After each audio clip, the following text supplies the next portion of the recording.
The timer on it too, man. All right, I think we're preparing to go live. So it seemed like I went into YouTube first and then Zoom. So in a minute, I guess, or in a, yep, done. Redirecting to YouTube. I like this thing because it has a timer on it too, man. Awesome. All right, I think we're preparing to go live. Oops. So it seemed like I went into YouTube first and then Zoom. So hold in on. A minute, I guess, or in a, yep, done. Redirecting to YouTube. I like this thing because it has a timer on it too, man. Awesome. Right, I think we're preparing to go live. So it's I don't like hearing it. Can you mute the YouTube channel? I'm trying.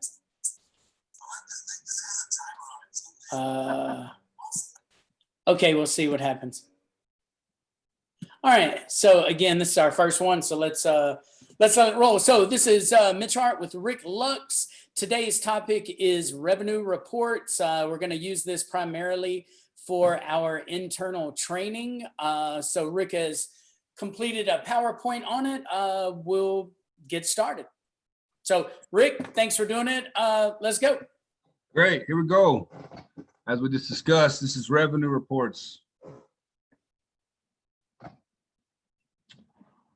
And here we got a very clean cut example of how to set up, color coordinate, and identify your products on a revenue report so that you can properly insert the quantities and it will calculate properly, and you can have this document ready for your customers. And it's very presentable, very understandable. Definitely a good example of how you should be doing your revenue reports. So for some experienced mock guys who might not have a report exactly like this, Rick and I have taken the time to come up with a few color categories on, as you see at the top, there's blue, green, yellow, and red. We'll go over what those colors mean and how you and your customers can learn from that. We will go over a few of the segments in this and a couple of the cells to just kind of go over a best practice on how to use these. All of these reports are available on Slack in the training channel as well as the SharePoint channel. You can log into that and download this blank copy. The copy will have the formulas already built in. So as your sales increase, it'll increase the totals on that as well. So we want to go through, kind of show you the ins and outs of this revenue report. And then hopefully at the end on our Mock Central USA training site, we will have a test to make sure that you understand what we're doing. So Rick, next slide. All right. So we're going to break this report down line by line, color by color, and let everybody understand clearly what we're trying to do here and what we're trying to accomplish. As you see here, this first section is called the service section. This is the section of the revenue report that should be color coded in green, blue, yellow, and red, and have all mock items listed. All right. So don't leave out any mock items. I understand a lot of revenue reports only try to highlight the areas that you're currently servicing the customer with. We want all of our services available. So make sure when you do create these reports that even if you're not selling something, that you leave the products there so we can identify that. Yeah, that's going to identify some opportunities that we have at stores and show stores that there are just other opportunities for them out of this report. So as Rick went to the next item, green tabs identify the products with warranty that the store is currently stocking. It is extremely important to stock products that have our warranty. Now, this doesn't apply to all of our stores. Our Garf stores and Sonic stores are handcuffed a little bit with the items and the warranty that they can use. But predominantly, we want to offer parts to the service department that comes with our mock warranty. If you do not know those parts, you can access that or reach out to me on Slack and I will send you a copy of our playbook that has that in there. So green means you got the right product in the store. All right. That's pretty clear. Blue tabs. As you see here, blue tabs identify products without warranty or products that you use as shop supplies. So common example of that would be like a throttle body cleaner. right? A lot of that commonly is used as a shop supply. If you're using brake quiet or washer solvent, those are all items that Mach offers that typically get billed out as shop supplies. We want to highlight those in blue. Also, any services that don't currently hit our warranty program. AC is an automatic one, doesn't have a warranty. Battery, automatic, doesn't have a warranty. Some of these other mainline services are where you can come up, and you got to clarify what part or kit number that you're currently offering your customer. So brake fluid, we're good there, but coolant, there's multiple kits that you can offer. You need to make sure that you're offering 2301, 5871, or 1164. Differential services, those are across the board. All of those have diesel. Again, diesel services, 2311, make sure you're selling the proper additives with the kits. Fuel, we've got multiple kits. I'm not going to go through all of them, but make sure the kit's tied in with our fuel warranty, guys. 1271 is what is wrapped around our warranty.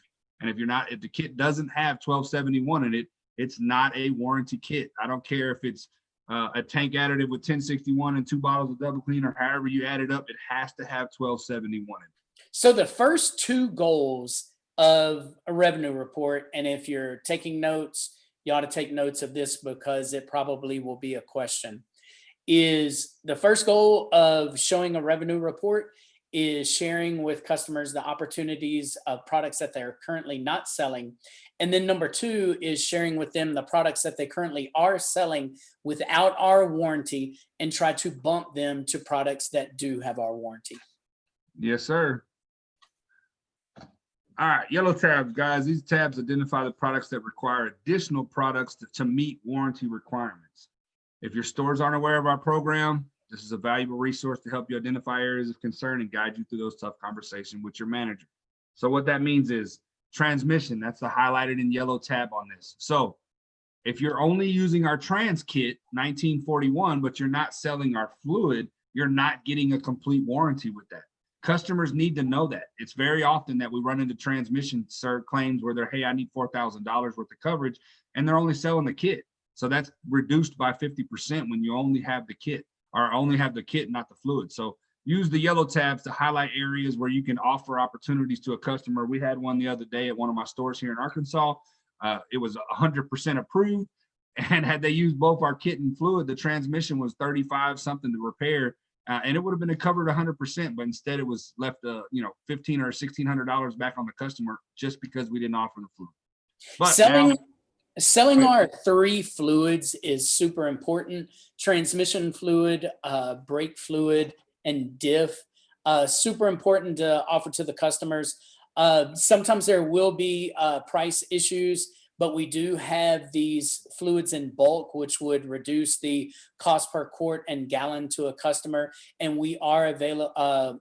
We can warranty when we sell by the drum as well. So make sure that you're offering transmission fluid to the customer so they can get that complete warranty. All right, guys, red tabs. These tabs are highlighted for products that the customer does not currently stock, okay? It needs to be highlighted in red so that you can see it. The manager can see it every month. Too often, we get tied up on what the customer asks us for and what we're, trying to offer them based off of, contests and different stuff.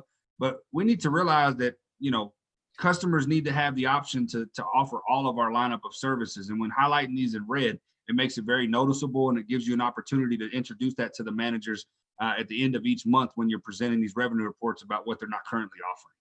Well, today's not the day to share with everyone how to pitch each one of these products to a service manager. That'll be for a later day. But one of the things that I like when we highlight additives in red is pitching this to the manager as a way to practice upselling. We have additives that can be sold at every oil change interval.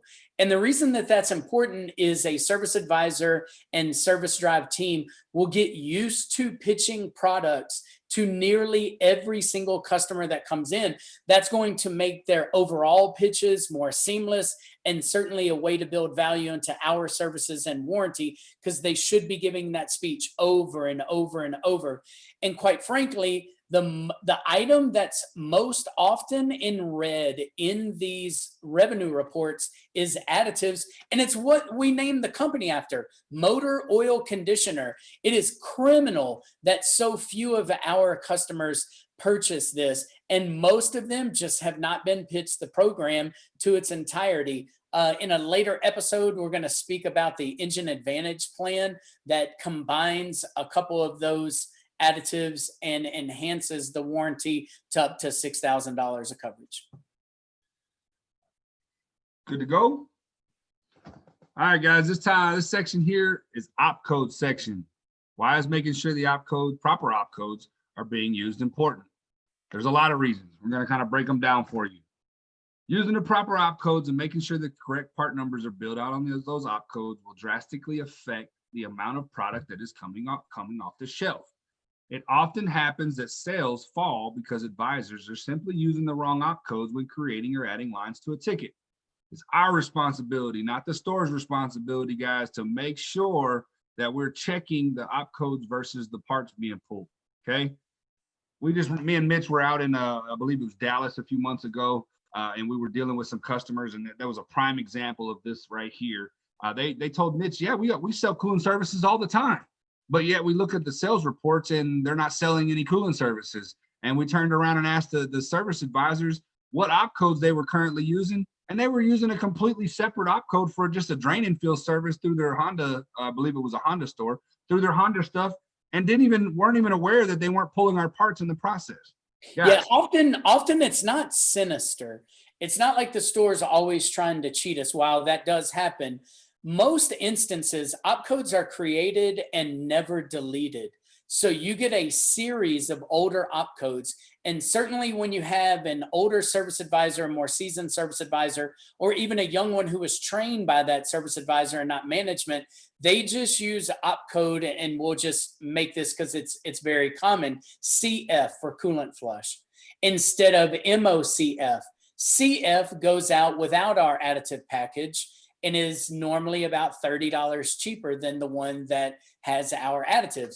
But when we go to discuss this with the clients, they all prefer to sell our stuff and be able to extend that warranty coverage to their customer. So the two opcodes can really throw them off. So what we've done is we've highlighted that on the revenue report for the first time. This was added by Rick since COVID. So we want to be able to get that list of opcodes from every single store and put those in there. So then when a manager runs a report, we can reconcile what they think they sold to what has come off the shelf. And we'll get to that more when we get into route cards. Go ahead, Rick. All right, opcodes also affect reporting,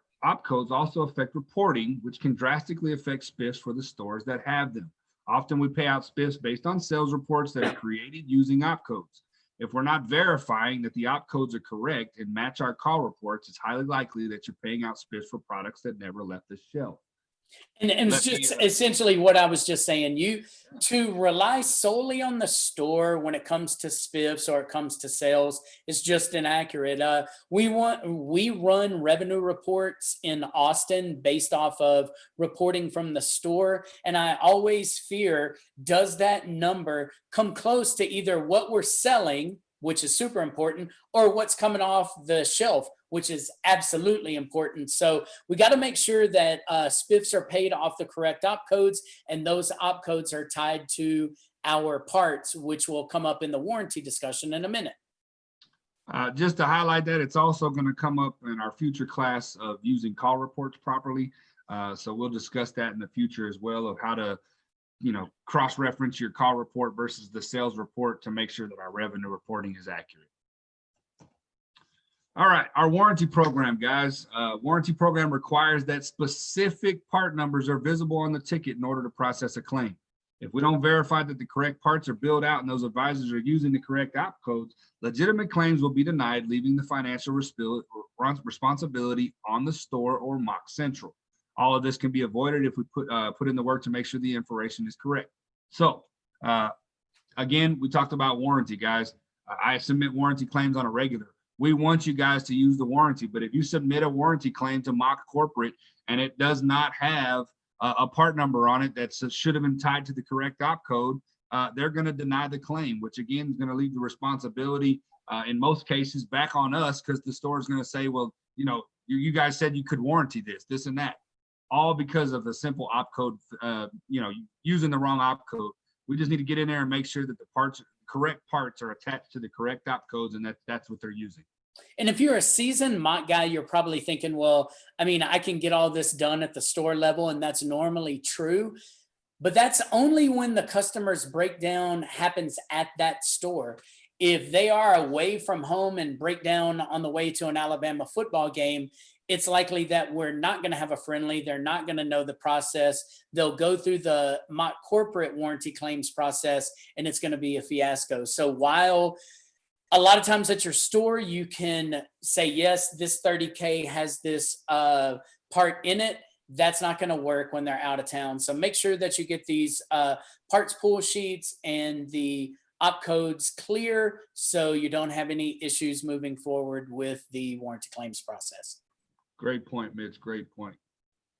All right, guys.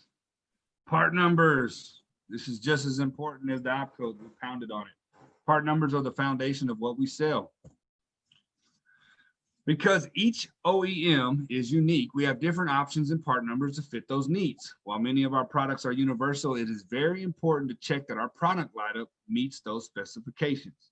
I'll use this as an example. AC is a universal product, works on 99% of all vehicles that are out there. But differential fluid, coolant, brake, power steering is a big one. Those are not universal, guys. So some use .3, some use .4. Some coolant kits have additives that they don't want. Some coolant kits additive have the stuff that they do want. Differential, you got different weights of differential. Power steering, you got different colors. Guys, it is important that we're updating these part numbers by each store and not just as a standard across the board, because you may use this as a reference moving forward and say, oh, I need to sell a different store 3771. Well, then find out that that's the wrong power steering fluid that you were supposed to have in that store. So make sure that you're double checking your part numbers versus the OEMs. Another reason that part numbers are very important is the preparation of training. Joe is capable of looking these revenue reports up on Dropbox, and he can see if you have 3371, what fuel tools that we're going to need. If you sell an optimizer kit, he'll know what tools and accessories we need. So listing these are very important. I want to bring your attention to transmission. In this case, transmission just has 1941 on it. If you were to sell 1941 and 4130 or 4113, you could put a little slash like we did in the additives line to show everybody that they indeed do our transmission and our fluid, again, for warranty questions and as other things arise. So very smart to put in the part numbers. And this, again, should mirror what you have on your call report and what you put on your route card. As with op codes, incorrect part numbers can cause warranty claims to be denied. All part numbers should be cross-checked to ensure that they carry the mock warranty. If the current offerings do not carry our warranty, it must be discussed with management immediately. I'm not going to harp on the first two sentences of that. I'm going to harp on the last sentence, guys. Again, check the part numbers, reference them to our warranty, and if it's in red or blue, those are conversations that we need to have, or yellow, that we need to have with the managers immediately, guys. If we're not offering warranted items, we need to push that and find out why, get to the bottom of it. In most of these slides, we put management because if any changes happen in service, we need to share that with the parts managers to make sure that their parts pull sheets are correct. And anything that's changed in parts, we need to let service know. And it could be for a variety of reasons, but that's why we have management put on there. All changes should be covered with both parts and service. All right.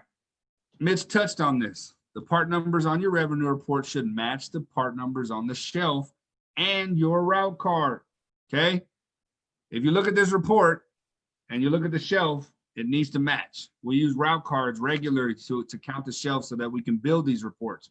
Your route card and the shelf and this report all should have the same exact part numbers on it. That way everybody is aware of what's going on.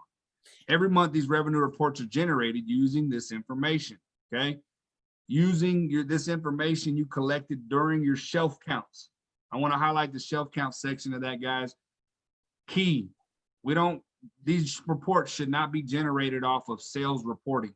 These reports should be generated off of you physically going in the store and hand counting product every week or every 2 weeks, however your route is just established, and physically entering those numbers in the report manually, whether you're doing it on a paper copy and then transferring it electronically, or you're taking the electronic copy in and doing it right off the bat. It doesn't matter. This needs to be built directly off of shelf count. Yep, go ahead. All right, price matters, guys. Continually check with management for retail price changes, retail pricing changes to avoid inaccuracies. Revenue report accuracy is key to identifying areas of improvement and success. Okay, so real simple. All of these totals that you see here are retail totals, guys. So when you add up a revenue report and you put all these quantities in here, it's gonna calculate the retail revenue for the store monthly, quarterly, and annually. If those products are not properly listed on there and the prices are wrong, we're sending out bad information. I mean, if you put $10 on AC service and they sell 1,000 of them, it's going to be a lot different other than $129.95.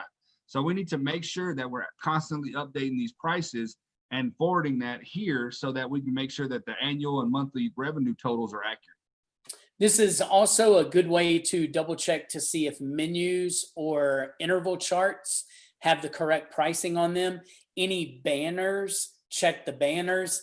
Any of the TV rolling scrolls of services that are offered, check out all of those, take notes while you're in there, verify it with the revenue report. And if you see any discrepancies inside those, share those with the managers. It'll make you seem like you're paying attention. So that'll get you a little headway with the managers as well.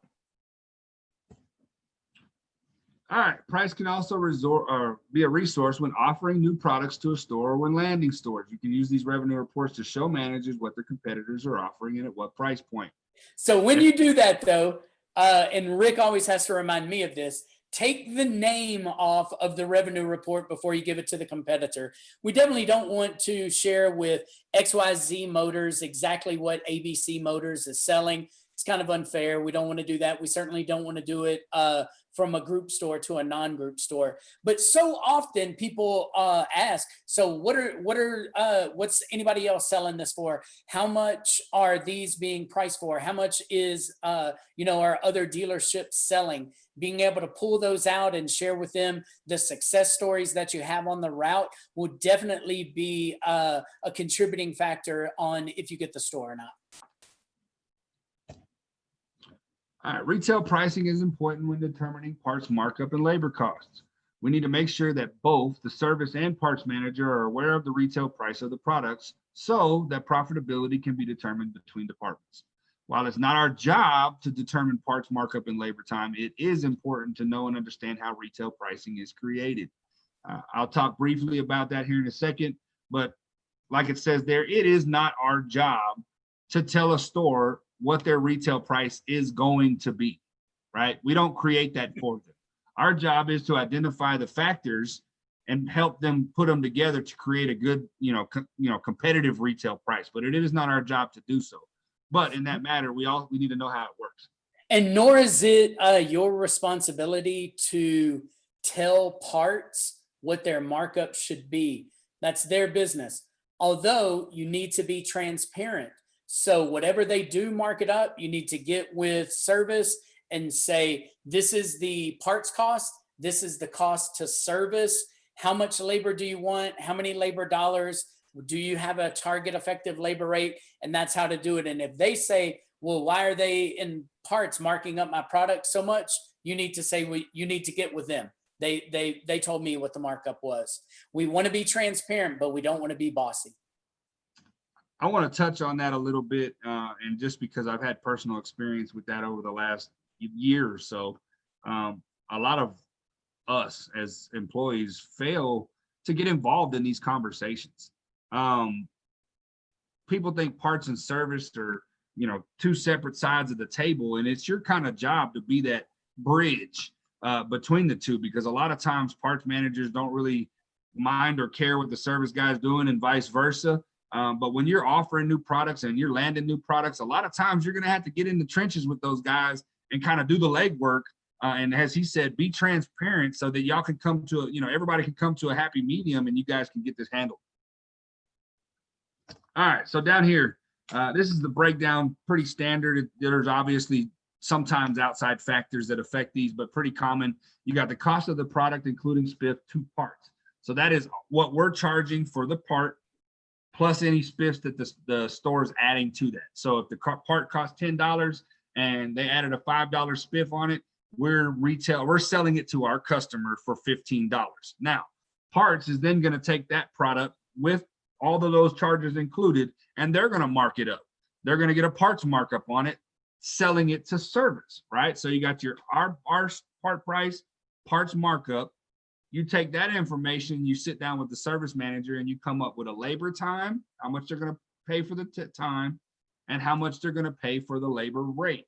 Okay. Maintenance labor rates, we'll talk about that in a little bit, should not be consistent with shop labor rates. That will usually affect those. So you guys need to sit down and discuss that. And then after you put all those factors together, you need to decide how much profit on top of those factors do I want to make.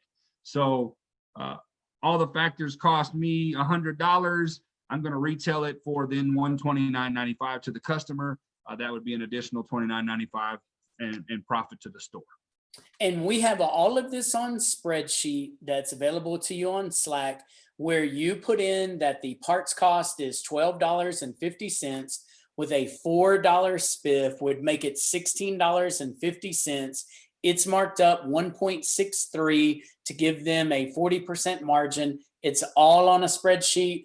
You need to know those formulas as you get seasoned, but right now, not a lot of math. You don't have to do it. It's all on a spreadsheet available to you.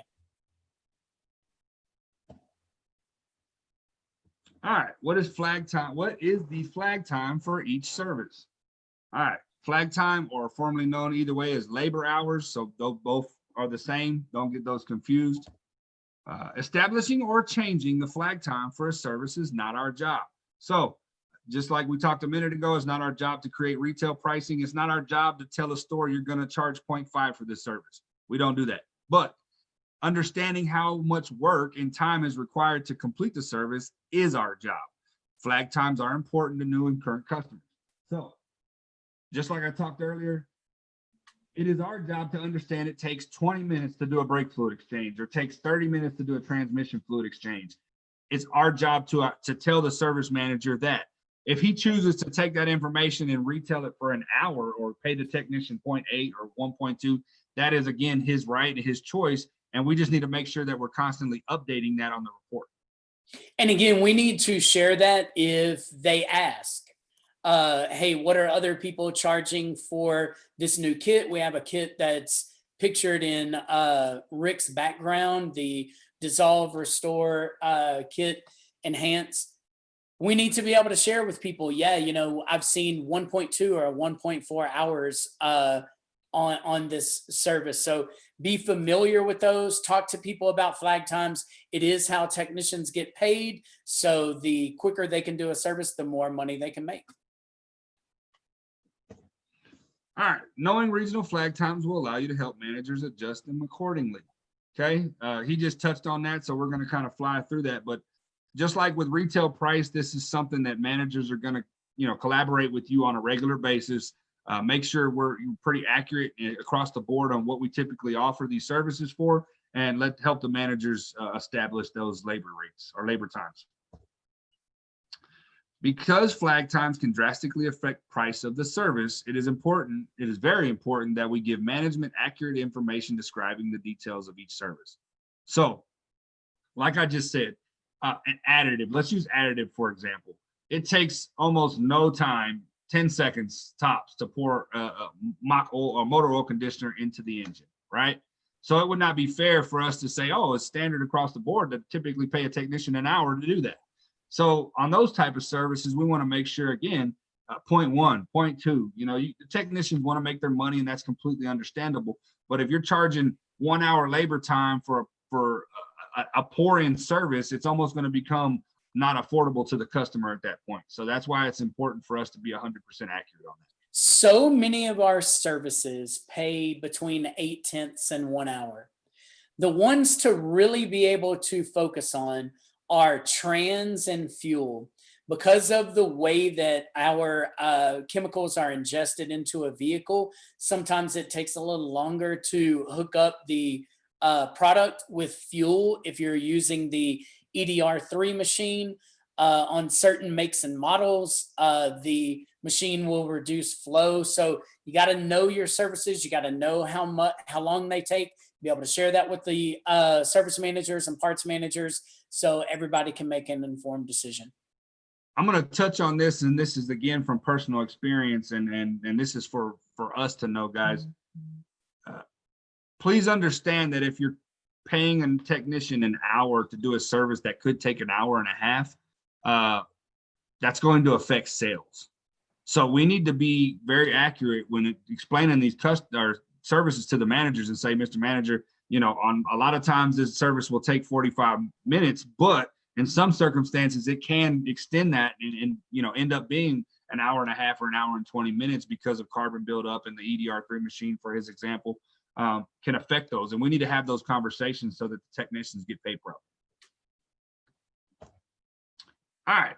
We talked on this a little bit earlier. It is important to understand that in most cases, maintenance and shop labor rates will not match.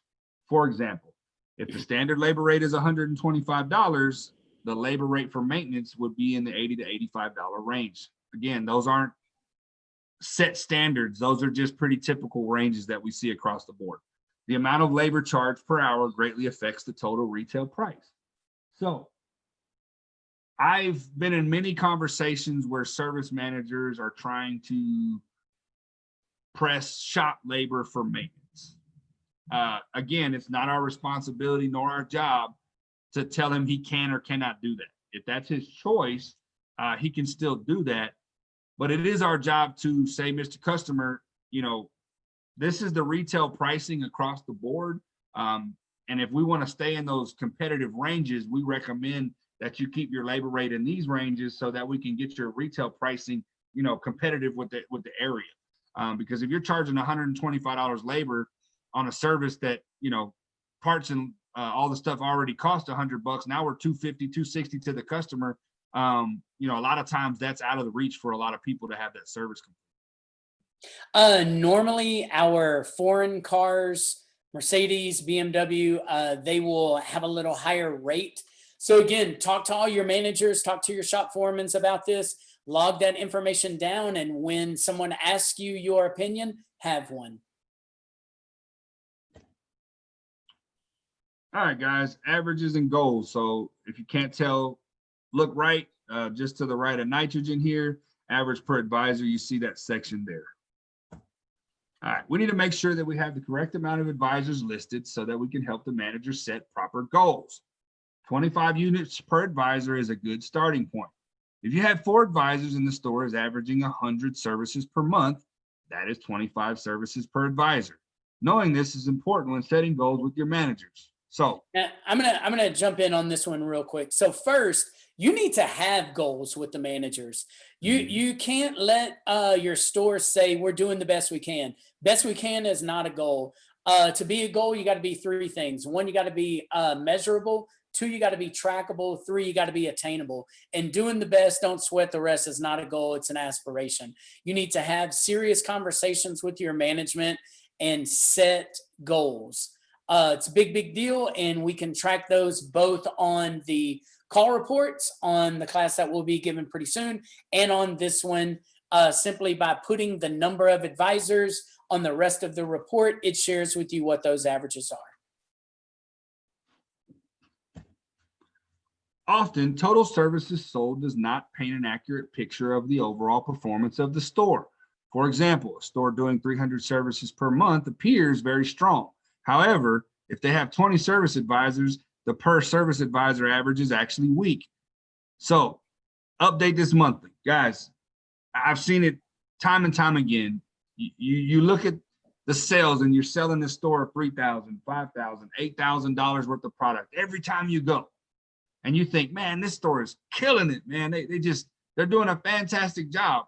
And you look up and they're selling, 500 plus services a month. But they've got 30 advisors or 28 advisors. So if you really sit down and do the math per advisor, the store is not doing well.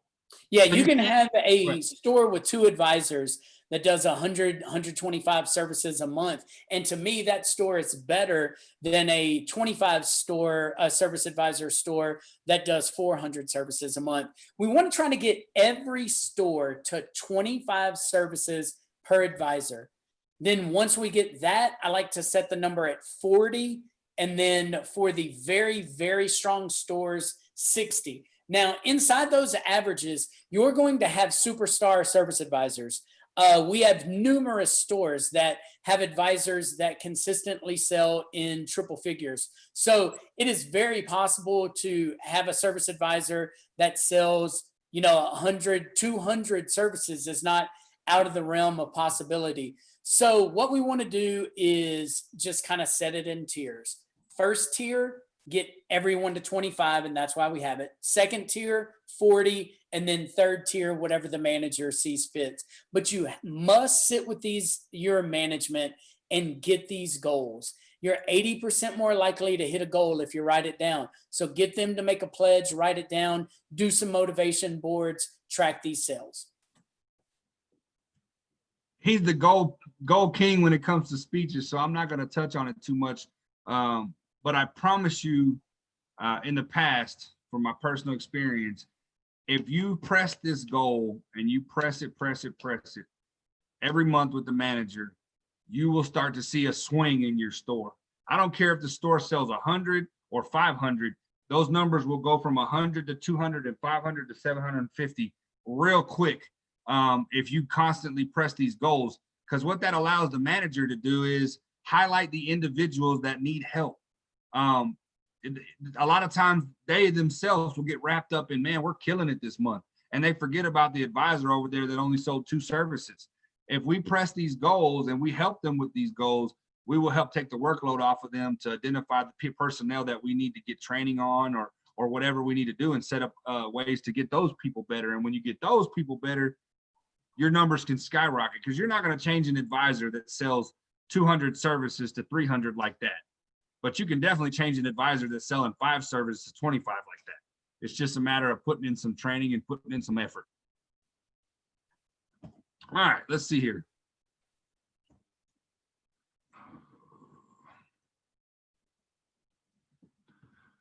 When you have a store that's doing well, praise them, but don't forget to push them. Constantly update their goals and challenge them to do better. So when changing up your goals too, do it incrementally. Don't let a store that's doing 200 services set a goal to do 600 services. Have them set a monthly goal to increase their business to 250 or 260. Have that 260 go to 300 or 305. Because again, the more you set goals and hit them, the better you're going to get at setting goals and hitting them. And that's the success cycle that I talk about in a lot of my classes. Nice.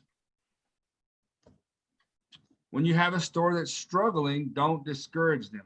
Show them what Mock is all about. We have tons of resources to help them get better and grow. It's your responsibility to offer those resources. We got different folks or different strokes for different folks, everybody. Remember, we have online Zoom training, so we have flexibility with that. You have regional managers that can come in and do training as well. We have really short, quick services that can be done in quick lanes and the speedy services. Most of our services are really good money makers. So you just got to find the right button to push with your clients to get their sales up. I want to highlight one word he used, and that's find. Guys, if you're not getting in the stores, updating these reports, talking to your managers, you're not going to find that hot button. Okay. That's the key to all of these tools that we have is you getting in the store and finding how to utilize them. If you're using these revenue reports accurately, every month you're going to see exactly, hey, this is where we need to start. Mr. Manager, I see we're struggling in these areas over here. We have these options available to you to help you with those. Tech training, advisor training. We can do Zoom meetings with your people. If you're not going in and finding these opportunities, they're not going to jump off the table and say, hey, mock guy, I need help with fuel services. You have to go in there and do it. And if you do and you utilize it, I promise you your numbers will go up. Yep. All right, reporting shelf count, my bread and butter. A common mistake when creating revenue reports is using actual sales instead of accurate shelf counts. Creating a revenue report using the information gathered from your route card will give the store an accurate measure of what is actually being sold to the end customer. End customer, guys, that's what they're selling to their customers. Using sales numbers from invoicing will create inaccurate numbers that can cause up to a 15% variance. So, just like we talked about a little bit earlier, and I'm not going to harp on route cards today because we have a class going to be specifically created for that.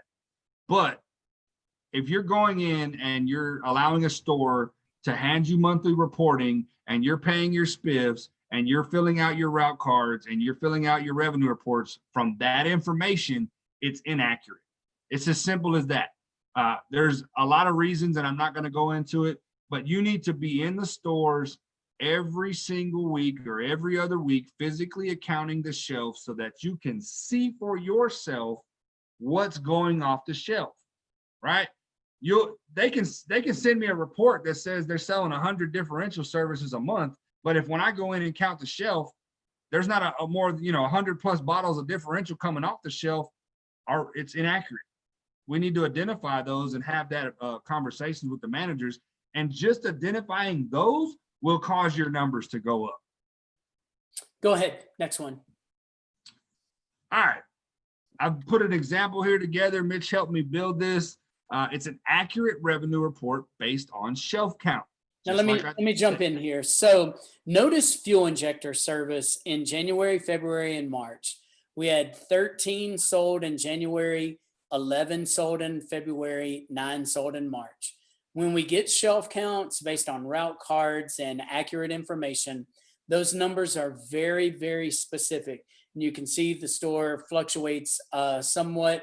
You can catch trends and what have you, but notice how exact those numbers are. Rick, go to the next example. When we have them based on invoicing, notice the same line. We sold them a case of fuel injector services, so we wrote down 12. We sold a case and did 12. And see how March has a 0. Oftentimes when we base our revenue reports based on what we sell them, we have these gaps and we have just inaccurate information. In none of the months did they sell 12, 12, and 0. So in the first quarter, we never got that number right. It's just merely an estimate based on what we sell them. So doing it, go back a slide, Rick, doing it when we have the ability to do it based on shelf count will give you an accurate depiction, not just of what we sell them. And when you speak to the managers about specifics and goals, but you use generalities to form your opinion, they're just not going to think you know what you're talking about. They're going to say, well, no, we sold more than that, or you have us down for 0 and we actually sold 9. So it's going to come off adversarial. If you do your homework, you base it off of a shelf count, you can send those counts into me and I can help you make these, or you can just simply plug those in and make them yourself. You'll be able to be accurate and correct with your manager. And that just goes so much farther than doing it based on what you sell them. Go ahead, Rick. So I'm going to just touch on this a little bit. Also, what I use these for, guys, when I was giving these physically to the managers via email or hands-on, I use this as a resource to highlight those areas of concern. He said trends. You can see when a store is trending up, and you can see when they're trending down. So let me show you an example on this revenue report. Notice the fourth quarter sales of transmission. We went from 25 to 18 to 7. When you get minimum when you get there, but if you do a shelf count every time you go to the store with your route cards, we'll be able to catch those trends before it. When I see a precipitous drop off like that, I think either one, some price was changed and that affected it, or we could have machines down. That could be a store where we have 2 machines, one machine is down, and now a group of technicians become, a little complacent because our machine's been broken. It's been over in the corner. So finding those trends and acting on them is a big deal. Sometimes, a lot of times, you'll show the trend to the manager and it'll be for no apparent reason, but then they know what's going on and they're able to cover that in a staff meeting. So much can come from these revenue reports, and the more accurate we get them, the more credibility you have with your management team.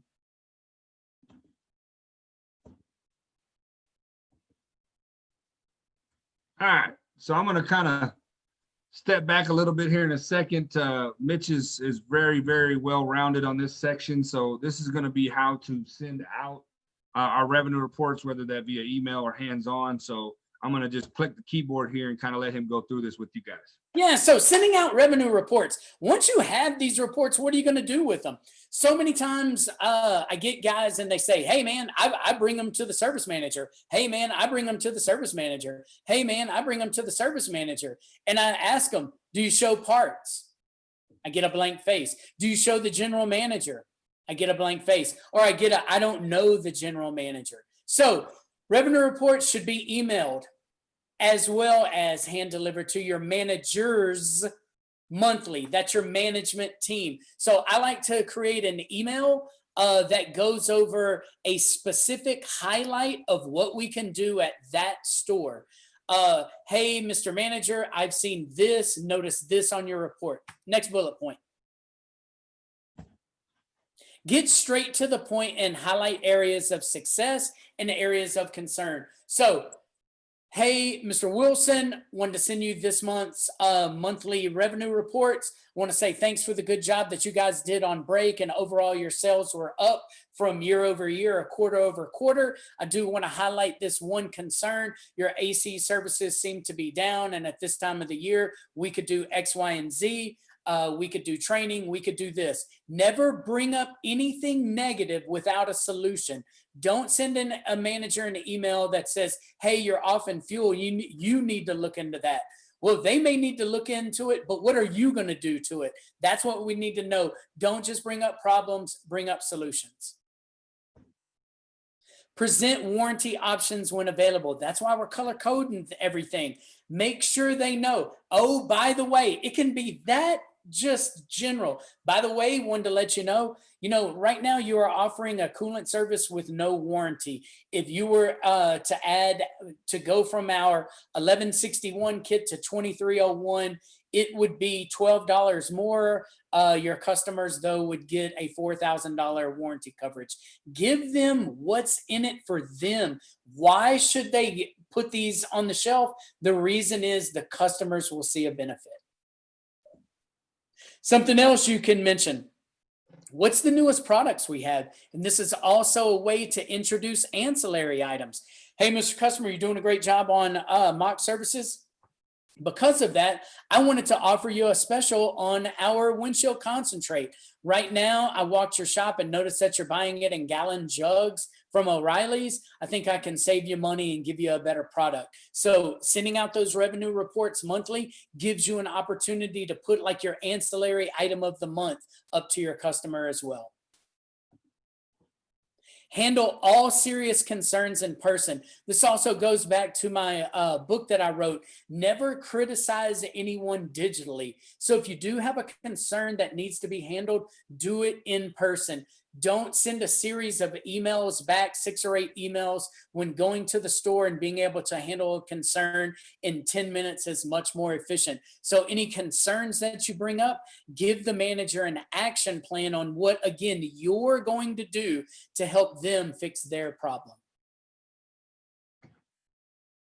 If you email in your revenue reports, make sure that you're getting responses or feedback and verify the email. What's cool is often when you send these emails to your management team, it'll bounce back to you undeliverable. So Johnson at abcmotors.com, if you send Mr. Johnson or Mrs. Johnson a revenue report and it bounces, what does that mean?